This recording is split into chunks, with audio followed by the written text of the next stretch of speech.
So Bollywood আমাৰ আজি Bollywood ছিংগিঙৰ last day আপোনালোকক মই আজি সকলোখিনি দেখাম আজি কি হয় বা আমাক আজি কেনেধৰণে শিকায় লাষ্ট ডেটো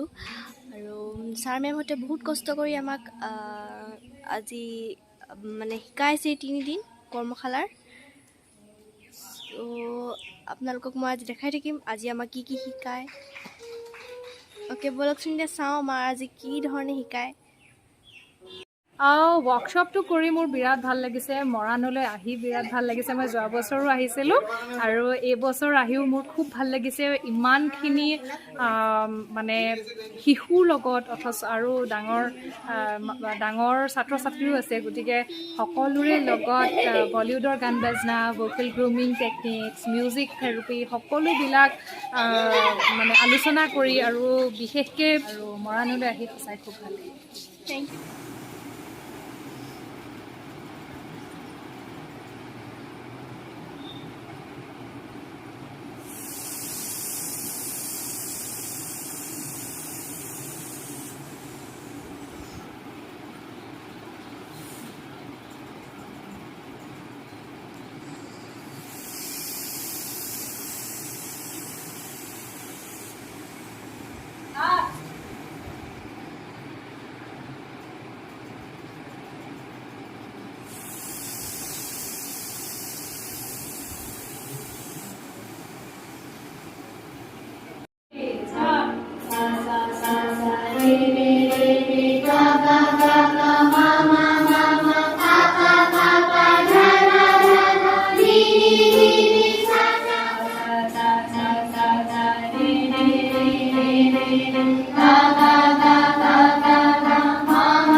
আমি সকলোৱে এই গীতটো শিকিছিলোঁ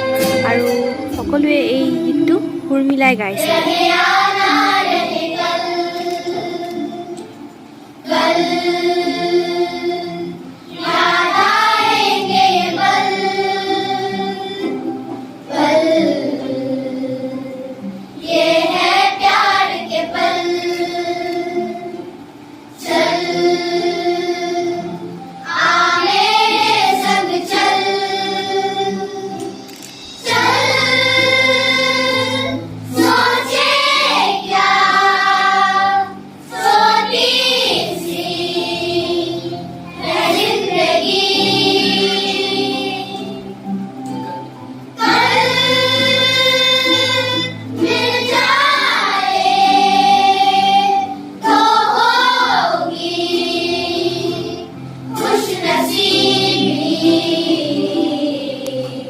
মৰাণৰ বাদেও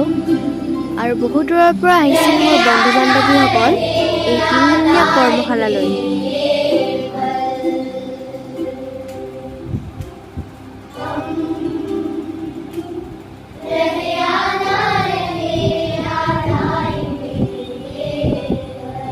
যিসকলে মোৰ চেনেলটোলৈ নতুনকৈ আহিছে তেখেতসকলক মই বহুত শুভেচ্ছা জনাইছোঁ আৰু যিসকলে মোৰ চেনেলটো এতিয়াও ছাবস্ক্ৰাইব কৰা নাই তেখেতসকলক মই ছাবস্ক্ৰাইব কৰিবলৈ অনুৰোধ জনাইছোঁ এতিয়া বলকচোন আমি ভিডিঅ'টো চাওঁ মেম আৰু ছাৰহঁতে আমাক কি শিকালে মই এই 3 দিনীয়া অনুষ্ঠানটো 2টা খণ্ডত প্ৰচাৰ কৰিছোঁ প্ৰথম খণ্ডটো আপোনালোকে চাব আৰু দ্বিতীয় খণ্ডটো চাবলৈ আপোনালোকে একেবাৰে নাপাহৰিব মানে আপোনাৰ ডিপ্ৰেশ্যন হৈছে এনজাইটি হৈছে ৰাতি টোপনি ধৰা নাই এলজাইমাৰ পেচেণ্ট মানে ধৰক পাহৰি যোৱা ডিমেনচিয়া হৈছে কাৰোবাৰ সংগীত চিকিৎসাৰে সৈতে ভাল কৰিব পাৰি তাৰোপৰি যদি শাৰীৰিক ৰোগৰ ক্ষেত্ৰত আমি কওঁ শাৰীৰিক ৰোগৰ বিভিন্ন ধৰণৰ ৰোগ আমি সংগীত চিকিৎসাৰে সৈতে ভাল কৰিব পাৰোঁ এইটো ক্ষেত্ৰত নিউৰলজিকেল ডিজৰ্ডাৰ ব্ৰেইনৰ প্ৰব্লেম তাৰ ভিতৰত ষ্ট্ৰোক আহিব পাৰে তাৰ ভিতৰত ব্ৰেইন হেমৰেজ আহিব পাৰে তাৰ ভিতৰত পেৰালাইচিছ হৈ যোৱাৰ পিছত এজন মানুহক ভাল কৰিব পাৰোঁ আমি তাৰপিছত বোলে কাৰোবাৰ নাৰ্ভৰ প্ৰব্লেম আছে হাতখন চলা নাই ভালকৈ টিংটিঙাই থাকে হাতখন অলপমান অসুবিধা হয় দাঙিবলৈ অসুবিধা হয় জিনজিনা হাই ব্লাড প্ৰেছাৰ, ল' ব্লাড প্ৰেছাৰ, মূৰৰ বিষ, মাইগ্ৰেইন, বিভিন্ন ধৰণৰ অসুখ আমি সংগীত চিকিৎসাৰে ভাল কৰিব পাৰোঁ।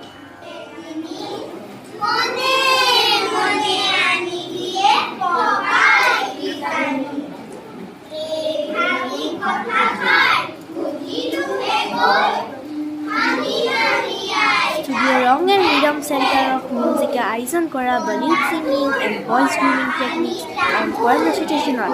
অসমৰ আগশাৰী আবৃত্তিকাৰ ধৰিত্ৰী মেম আৰু দিতিমণি মেমে আমাক খুব ধুনীয়াকৈ কবিতা আবৃত্তি কৰিবলৈ শিকাইছে আৰু আমিও অলপ কবিতা আবৃত্তি কৰিবলৈ চেষ্টা কৰিছোঁ।